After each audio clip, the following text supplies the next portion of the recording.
As fronteiras africanas, estabelecidas pelos poderes coloniais, são na sua maioria aquelas que permanecem até os nossos dias. O controle da circulação de pessoas e bens sempre foi, no entanto, relativo. As fronteiras oficiais são, sobretudo, porosas e fluídas. Há áreas sociais, culturais e de trocas intensas nas zonas de fronteira que não se regem pelas linhas estabelecidas nos mapas. Entre os Kwanyama, cuja área se estende por dois países, Angola e Namíbia, desde que foi traçada a fronteira no final do século XIX, várias outras mudanças foram acontecendo. Mudanças que implicaram a elaboração de estratégias de manutenção dos laços e da convivência transfronteiriça, como se a fronteira não estivesse lá. A fronteira sul de Angola, aliás, quase é tal igual como muitas fronteiras em África, né? É apenas uma fronteira, uma linha que existe no sentido artificial e no sentido político. Porque senão, na realidade, essa fronteira não existe. Sair a Santa Clara, nitidamente, pode-se dar a perceber quando é que está em Angola e quando é que está na Namíbia. Mas sair mais ao fundo, acompanhando a linha fronteiriça, sem dar conta, vai ver que afinal está, se não aparecer uma autoridade policial namibiana a dizer que está a ultrapassar a fronteira para a Namíbia, ou uma autoridade policial angolana a dizer que estás a entrar no território angolano, vai se dar conta, aliás, vai ver que a uma profundidade de 5 km ou 6 km está no território namibiano sem dar conta que passou a linha fronteiriça. Aqui nós nos Giva, quando estamos a traçar aí os nossos quintais, vou dizer que a tua fronteira é aqui. Vai mesmo dizer que o teu limite é aqui.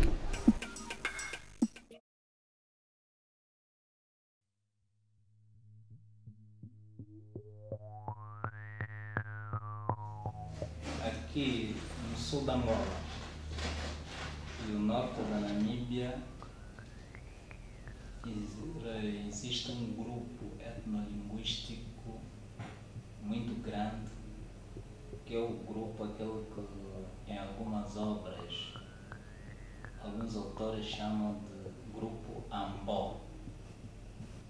E esse grupo tem 12 subgrupos. Essa fronteira foi mal colocada, porque existe uma tribo que se chama Loambo, que foi dividida. Falando da questão da fronteira entre Angola e a Namíbia, é mesmo dizer que a fronteira foi traçada e encontrou já a comunidade ali. Passou no meio da comunidade. É conforme estamos aqui, né? O Boleto agora é o meu irmão, que é a casa dele lá, e amanhã passa alguém a pôr a fronteira aqui. Ele fica lá, eu fico nesse lado. Mesmo os namibianos, quando vem, ele só fala para vou na casa do meu pai. As características que ele apresenta é mesmo namibiano. Tem um carro, uma tribo. É mesmo namibiano, porque até ele cresceu lá, porque ela foi lá com 12 anos. Mas vou na casa do meu pai está aí, a minha mãe. Mas ele é namibiano. Para esses 12 subgrupos, quando estão a falar, só quem está habituado, quem conhece de facto a língua Xuambo, é que sabe é que pode compreender que agora estou perante um falante de uma sublíngua da língua Xuambo tal. Agora, alguém que é estranho diz mesmo que pensa que é a língua única, quer dizer, é nesse sentido. Mas falam de facto a mesma língua, a grande língua. Mas essa língua tem pequenas línguas com algumas diferenças nas pronúncias, em alguns termos.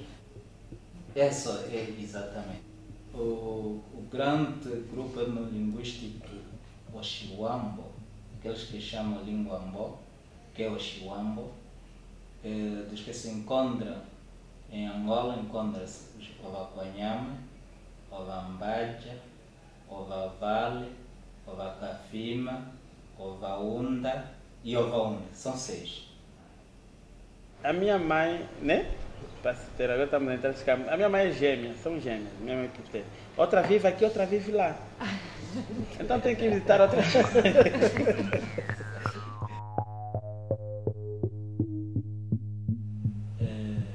Encontra um angolano, mas o irmão está do outro lado.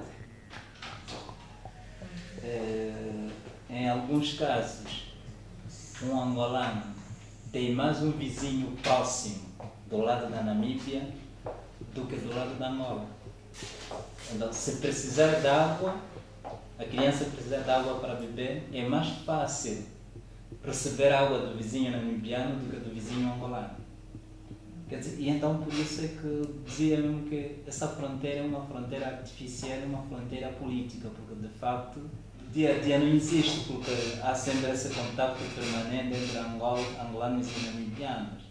Há crianças angolanas que saem daqui, têm mais facilidade de estudar na Namíbia, porque as escolas da Namíbia se calhar ficam mais próximas do que estudar nas escolas em Angola. E o caso contrário, encontra o gado a pastar do lado da Angola, mas no fim do dia recolhe-se para ir no Corão na Namíbia porque o gado é namibiano. Quer dizer que é uma situação, mas é uma fronteira também de muita harmonia.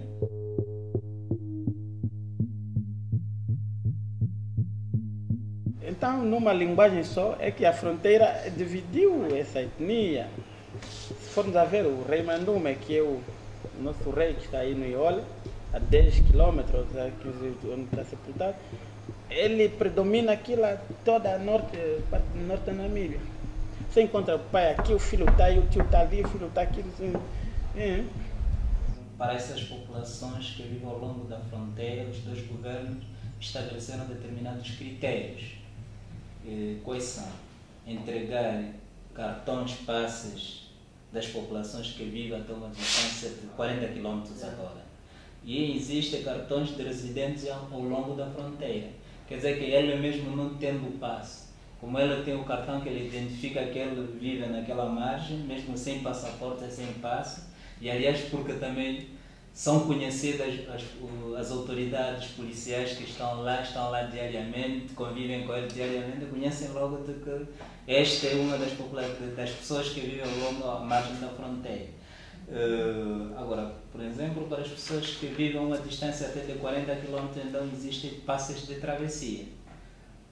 Porque diariamente, às vezes, a doutora vai hoje, tem necessidade de ir outra vez amanhã, tem necessidade outra vez de ir depois da manhã, em menos de uma semana o passaporte praticamente acaba.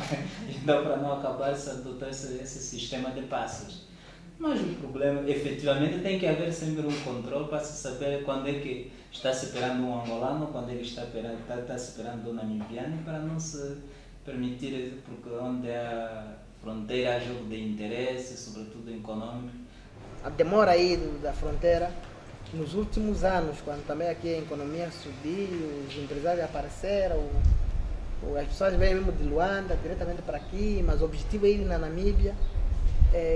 Nos anos 97, 98, nós saíamos daqui, aí não havia nada. Havia só mesmo polícia. Tenda, mas não, ninguém te pede documento. Porque o relacionamento as pessoas que passavam aí são mesmo essas aqui, que têm lanços de sanguinidade.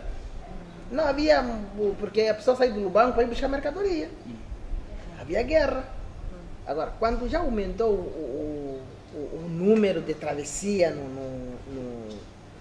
na fronteira, e até nós eu posso dizer que veio um bocado impedir os nossos velhos, quando sai lá do Quimbo, não sabe falar português, chega aí, que encontra o homem da imigração, não sabe falar com a nhama, não há entendimento.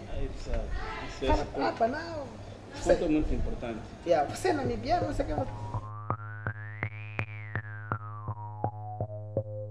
Há na zona do Cunene pontos de passagens oficiais e mais concorridos como o de Santa Clara ou Chicango ou o de Calueque ou Marrenene. e há pontos por onde passa principalmente o gado. O rio é sempre atravessável por canoas, pelos pescadores, mas para além da necessidade de atravessar a fronteira por causa dos negócios ou do pasto do gado, são os laços familiares existentes entre pessoas de um e de outro lado e as obrigações e reciprocidades de visita que estes implicam que fazem como que as travessias sejam desde sempre regulares. Aqui nós no Giba basta aparecer uma pessoa falar o Xuambo, ou a tendência das pessoas é dizer que é namibiano. Cada cultura transmite o que tem e recebe por conseguinte do que a outra cultura traz. Isto porque nós vamos ver que, por exemplo, a Namíbia adotou o inglês, primeiro o inglês e o afrikaans, como línguas oficiais. E então, mas, contrariamente à situação da Angola, por exemplo, o sul-africano, depois da Sociedade das Nações ter passado a tutela da Namíbia à África do Sul, a África do Sul começou a aplicar na Namíbia a política de bandostões. Quer dizer que os ambos ficam num determinado confinado a uma determinada região, os gereiros numa determinada região, enquanto, por exemplo, Portugal na altura, em Angola, diz que a língua a ser ensinada nas escolas deveria ser a língua portuguesa, a África do Sul na Namíbia adotou o contrário. Cada bandostão tinha que ser instruída na sua língua. E só depois de uma determinada formação, depois de ter a 4ª ou a 6ª classe, é que essa criança deveria ter umas mínimas noções de inglês ou de afrikaans. E então, isto é que fez também de que a língua Xuambo, as línguas nacionais, chamadas línguas nacionais na Namíbia, por exemplo, tivesse um desenvolvimento muito grande relativamente aos outros países. Porque já houve escritores que começaram a fazer gramática, começaram a fazer dicionários, começaram a fazer não sei o quê. Enquanto que do nosso lado só agora é que estamos a começar. Mas naturalmente, então, o namibiano que vem de lá para cá, a primeira língua de comunicação em Angola é a língua portuguesa. Naturalmente, ele dificilmente se apercebe de quando é que está perante um outro ou um ambo que fala o Chiquanhama e quando é que está perante um outro qualquer que não sabe falar essa língua. Então a primeira necessidade dele é de ter o conhecimento de algumas palavras que lhe possibilite a comunicação. E naturalmente o namibiano então passa também a aprender a língua portuguesa.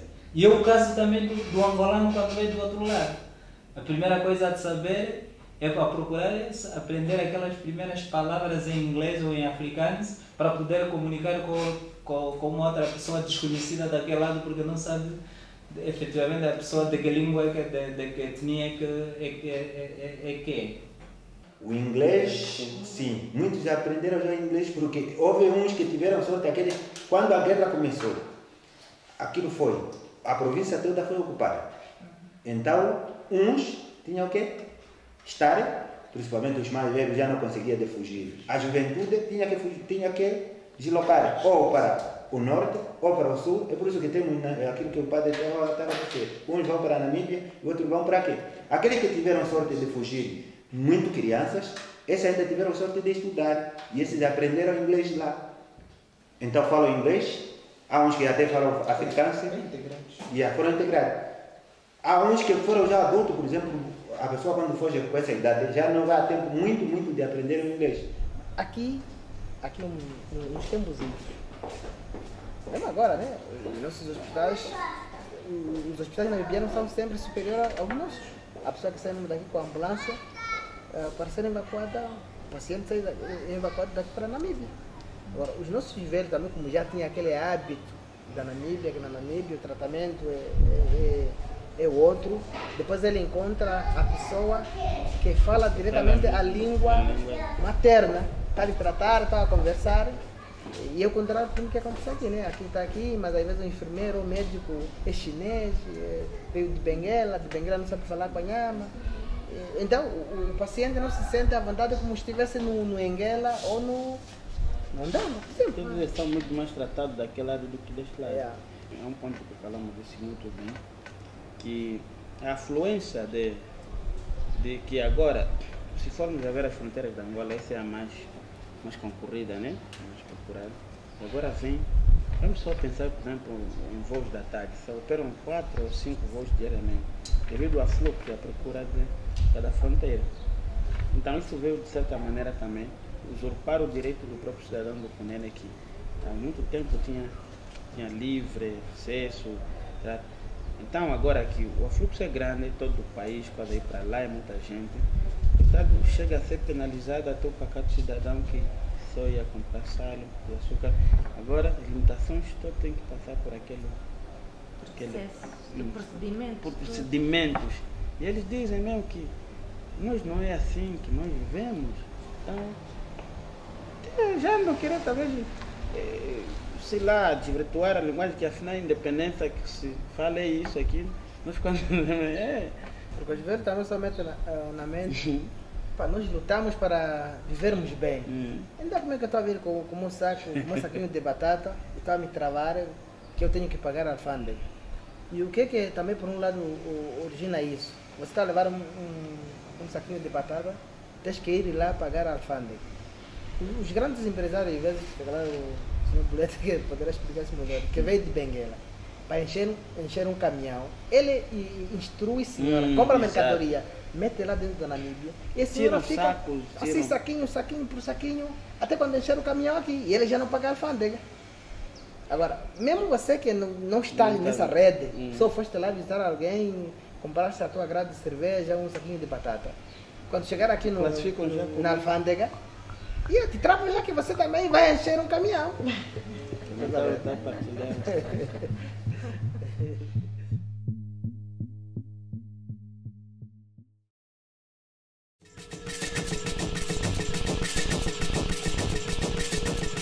São várias as guerras na região que implicaram mudanças na forma como as pessoas, bens e animais passaram a circular pela fronteira.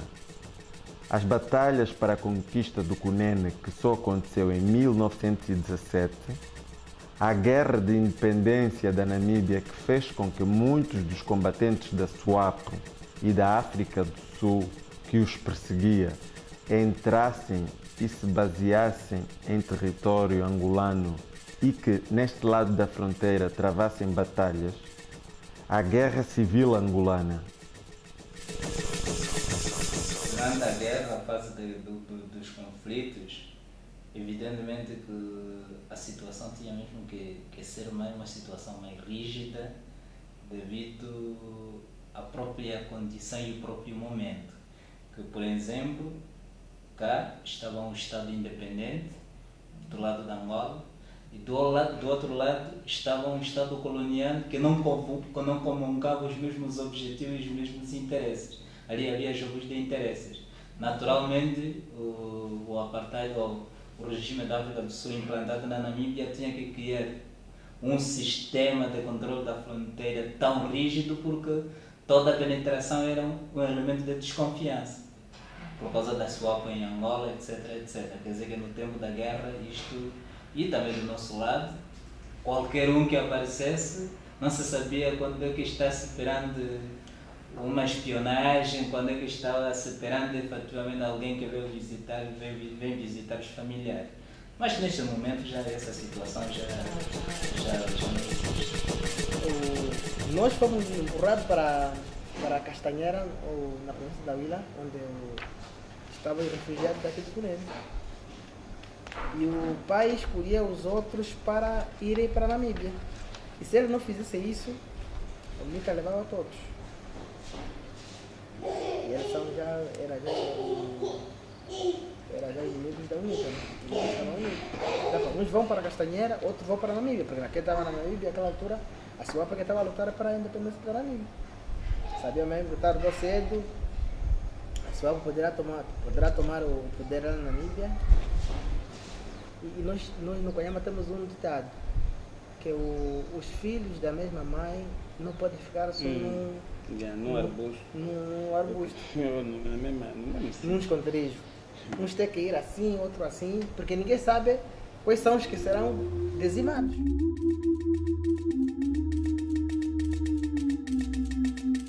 Os anos depois da independência, quando as guerras começam a ser um pouco mais fortes, porque a igreja da Muba foi abandonada só em 1979, quando já não se podia.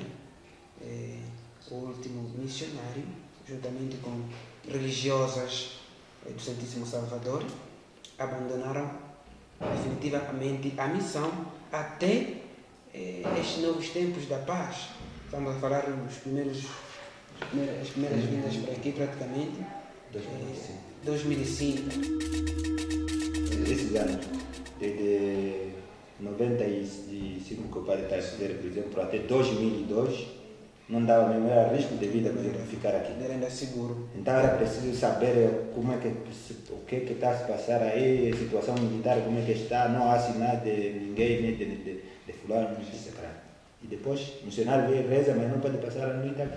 Não podia passar a noite. A missão ficou abandonada, mas alguns catequistas que permaneceram tinham responsabilidade. Mas mesmo assim, não puderam também evitar a sabotagem própria. Como vocês viram, a igreja conforme está intacta desde as guerras. Não houve ainda, ninguém tocou em nada. O mês passado, antepassado, passou por cá um grupo de turistas sul-africanos que no tempo da guerra, quando eles tinham ocupado isto. Mas eles passaram para ver, porque entre eles alguns tinham passado nesta missão. Foram soldados do exército sul-africano e estavam destacados aqui no Mopa. E era a missão, a sua base. Faço futuro pro mundo.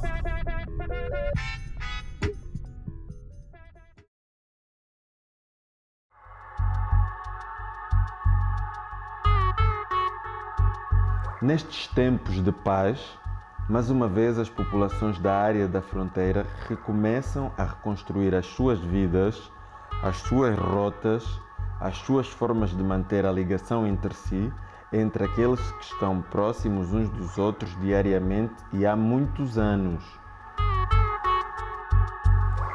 A Câmara de Comércio e Indústria tem não senão mais aproximar o empresariado as políticas vantajosas, né, para desenvolver uma boa atividade econômica, criar parcerias, trazer o empresariado estrangeiro para criar parceria com os nacionais. Né? Nós sabemos que aqui o empresário estão visitando os empreiteiros, os agricultores, os super serviços. Então, o estrangeiro vem, queira investir em Angola, pronto, contactam-nos a Câmara, para quais são as políticas. Então,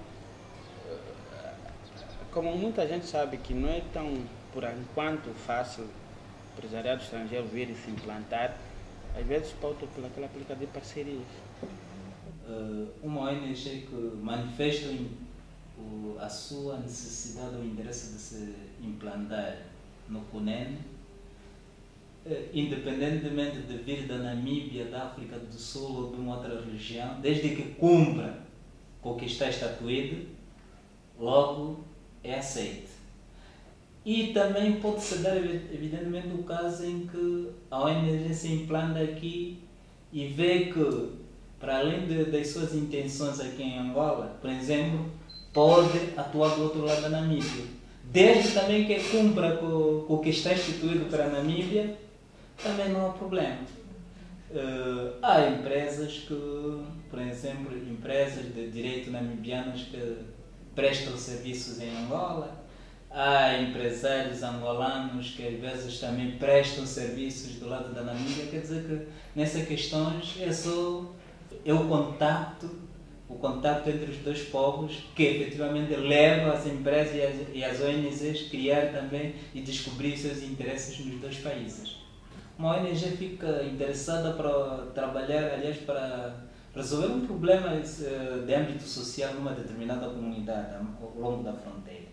que às vezes, sem se dar conta, às vezes atuam até aos timbres ou uma do outro lado da fronteira, assim, e às vezes os problemas às vezes têm sido surgido, talvez tenha surgido ali que quando forem encontrados, por exemplo, a doutora vai trabalhar à margem nas populações que estão à margem da fronteira, de um momento para o outro, sem se dar conta, só vai ver.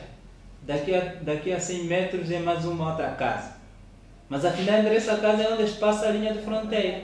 Diz, conversei com as populações desta casa, agora nem quero conversar com a população daquela casa. De um momento para o outro surge um polícia a dizer: o que está a fazer aqui? Violou a fronteira, vês não sei o que, fez não sei o que, não deve fazer isto. Isso é natural para onde o controle ainda não é. E então, muitas das vezes, talvez essas situações, mas se não de resto, desde que se cumpra com o que está, com os procedimentos legais, não tem havido nenhum problema. Também a partilha dos recursos naturais, como a água, fazem com que sejam pensadas as melhores alternativas de beneficiar as populações e as nações de ambos os lados da fronteira. Eu digo assim, nós no Cunene não nos falta nada, desde que temos dinheiro. Absolutamente, não nos falta nada, porque quando temos dinheiro vamos buscar. Por quê? Porque temos a Namíbia, e a Namíbia é tipo a praça da África do Sul. Praça, o termo é esse, né? Mas tudo que está na África do Sul ele despeja na Namíbia. Na Namíbia nós vamos buscar. Então é diferente de quem está no Bié, no Mochico. Pode ter capital, mas não tem onde ir buscar. Ele vai buscar tudo. Boa azeitona, bacalhau, landecusa, V8. Não vejo nada o que não vai buscar aí quando não tens dinheiro. Então, torna-se uma fonte muito segura para ir buscar tudo que nós queremos. Às vezes até a coisa pode ser barata, mas eu sou aquela mentalidade, para lá está mais fresco, está mais atualizado, está não sei o quê. Se a batata no nosso super estava assim, esse preço, não sei. Mas ali você já vê aquela qualidade, pois pontualmente, vai lá, sabe que tem, vai encontrar. Você às vezes não encontra, às vezes vê que comparado àquele não é o mesmo produto. Então as pessoas criaram mesmo essa mente, vou dar uma saltada na fronteira. São 15 minutos, vou comprar. E essa é a política. Há tempos houve aqui uma situação dos caminhonistas namibianos e sul-africanos que estavam a usurpar o mercado, os fretes, porque eles iam para Luanda, e porque agora os caminhonistas de Angola não tinham fretes, porque aquilo ia... Mas é o seguinte, eu como angolano, como nacional, eu é que ia mesmo fretar, porque os caminhões estavam andando ali perfilados na fronteira, à procura de fretes para levar para Luanda, eu é quem vou escolher o caminhão sul-africano. Por quê? Porque, em primeiro lugar, o caminhão sul-africano está segurado, está bem contentorizado, a mercadoria, está o caminhão em boas condições. Mas então, no caminhão do nosso caminhonista, coitado, ele está desarrascado, mal atravessa a fronteira, furou o pneu. A mercadoria chega em Luanda uma semana depois. Chega no Lubango, passa o termo, ainda tem lá uma família, depois dorme uma noite. Mas não, o caminhonista sul-africano tem o GPS, está a ser controlado. Parte da fronteira, chega no mesmo quase dia seguinte em Luanda, descarrega e volta. E se calhar com um frete mais um bocado razoável. Então, não é que o nacional esteja... A desvantagem é que ele desenvolve sozinho, ele desarrasca. Eu sei que tenho uma empreitada.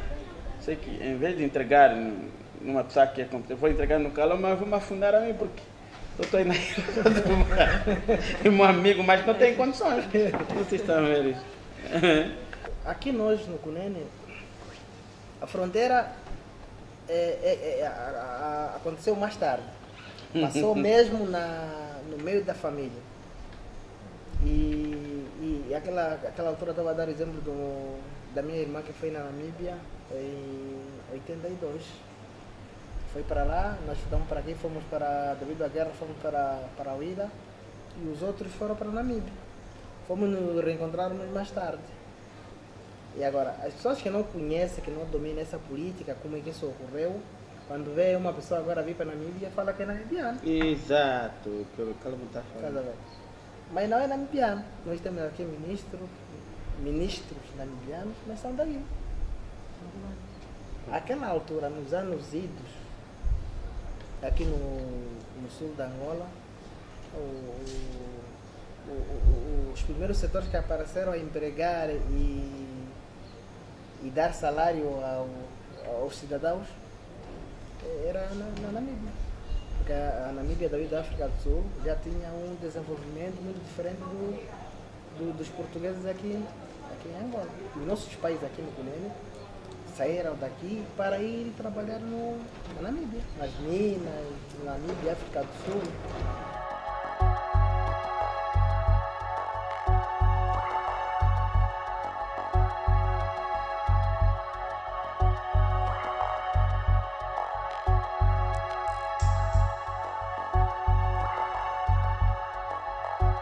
Eu sou Angola.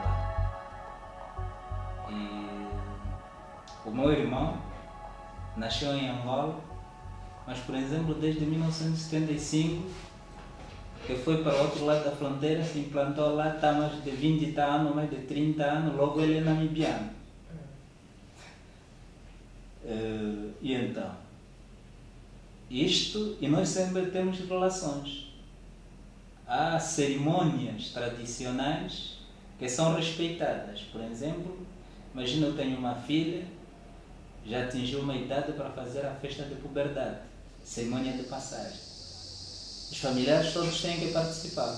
Naturalmente eu tenho que convidar os familiares do lado da Angola e os familiares do lado da Namíbia. Que se tem dado às vezes é que na cerimônia eu proponho que na cerimônia da minha filha, por exemplo, vou abater 2 cabeças. E o tio da minha filha, que é meu irmão que vive do outro lado, também não quer se ver atrás. No dia que vem na festa da filha, da sobrinha, que é filha, também vai trazer as suas 2 cabeças. Quer dizer que essa comunhão de convívio existe, esse senhor. E às vezes até antes do programa, de eu fazer esse programa de uma determinada cerimônia, não faço só reunião com dos de lado de cá, mas também dos de lado de lá. E então todos em conjunto dizemos que a altura melhor é a altura tal, o período tal, e as condições a serem preparadas convinham a ser assim. Vamos preparar todos em conjunto. É tal contato de culturas. Porque geralmente para o Salvaambo, o período melhor da realização de festas é junho, julho e agosto. A Namíbia adota os meses de novembro e dezembro para essas festas fundamentalmente. É por uma simples razão, porque na Namíbia, a partir de novembro, na segunda quinzena de novembro até quase todo o mês de dezembro, praticamente os serviços da Namíbia já não são serviços efetivos como tal. Os trabalhadores começam a ser dispensados para irem passar as festas, o dia de família, irem passar, quer dizer, as férias são mais dadas a partir do mês de dezembro. Praticamente na Namíbia são as lojas, são não sei o que começam a funcionar no mês de dezembro sobretudo. E então as pessoas, como são pessoas funcionárias, ali trabalhadoras, aproveitam já esse período em que estão mais libertos para fazer as festas.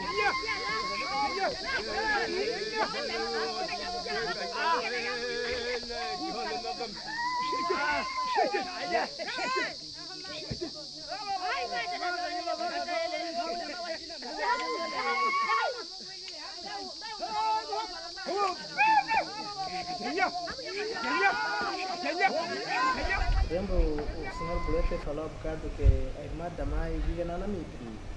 A irmã da mãe, se tiver que fazer uma festa, não pode fazer essa festa sem comunicar o Bolete. Vai ligar o Bolete, eu estou a fazer essa festa assim. Terás tempo de aparecer? Eles vão combinar. Não será mais numa sexta-feira, transfira para o sábado, porque eu só terei tempo no sábado. É como se fosse mesmo família dentro de uma cidade. Como se fosse família dentro de uma cidade. O Bolete, ele não vai admitir que a tia faça festa lá, não comunica. É próximo.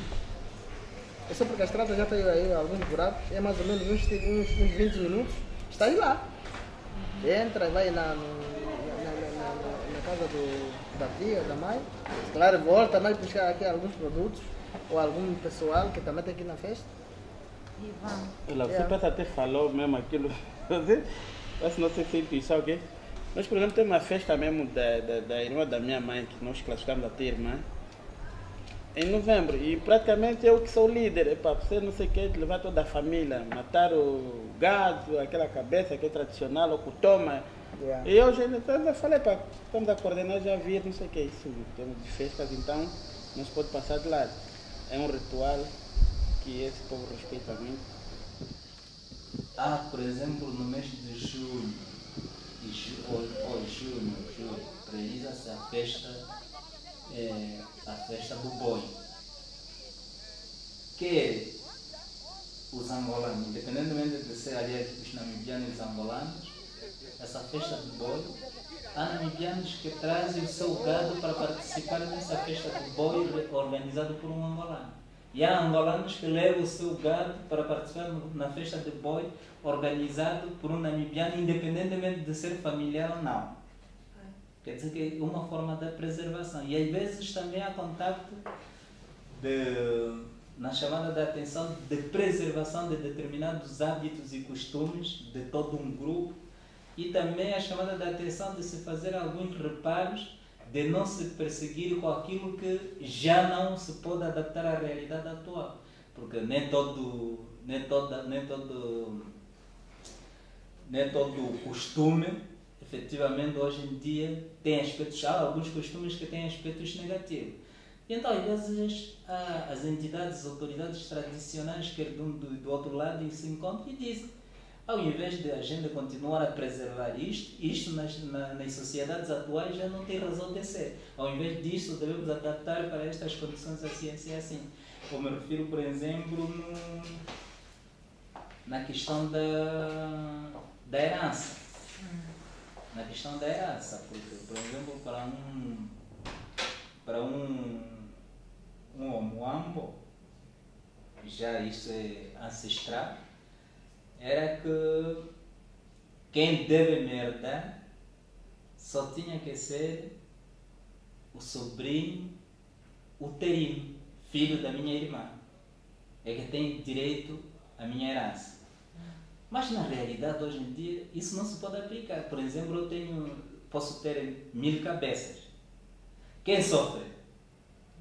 São os meus filhos, que ao invés de ir à escola têm que ir atrás do gado. Posso ter, depois de ter 6, 7 celeiros, quem trabalha uma sangue em casa são os filhos e a esposa. Mas quando eu morrer, aparecem os sobrinhos que nunca trabalharam nada para levarem tudo. E aqueles que trabalharam dizem que esperem para os vossos tios morrerem para também vocês poderem herdar.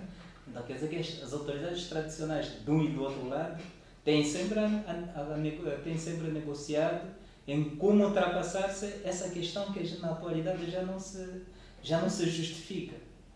Era, por exemplo, a questão, naquela altura, quando uma menina se engravidasse antes de fazer a festa de puberdade, haviam medidas muito rígidas. A menina às vezes era queimada, viva, com o tal rapaz, isso é um crime. E então essas coisas, que era do e do outro lado da fronteira, pouco a pouco ali estão sendo deixados, exatamente. O colono, quando estava aqui, lutou mesmo para eliminar alguns nomes. E falava que o fico é o nome que dá a alguém, na criança quando nasce à noite, na Angola quando nasce de manhã. Mas o português não gostava que esse nome se chamasse àquela altura. Mas o povo daqui defendeu mesmo com unhas e dentes que esse é o nosso nome, tem um significado. E até o povo lutou mesmo que esse nome também constasse no batismo. O povo do Cunene é um povo até muito sério, gosta que as coisas funcionam conforme foram estabelecidas pela lei. Mesmo nós estamos aqui, eu no caso não gosto muito de atropelar aquilo que está estipulado. Se a lei disse que você tem que funcionar assim, é assim mesmo que eu tenho que acompanhar. E aí, neste caso, o povo daqui gosta assim. E se vocês tentarem inventar coisas, vai ser mesmo inimigo desse povo. e defende mesmo a identidade cultural. O rei Mandume foi o último rei dos Quanhamas, quer deste lado, quer do outro lado. Ele morreu no dia 6 de fevereiro e todos os anos, no dia 6 de fevereiro, os ambos todos, quer do lado da Angola, quer do lado da Namíbia, todos aparecem nisso no dia 6 para ir prestar homenagem ao seu rei. Quer dizer, isso é mesmo uma forma de demonstrar que é a preservação de uma determinada identidade.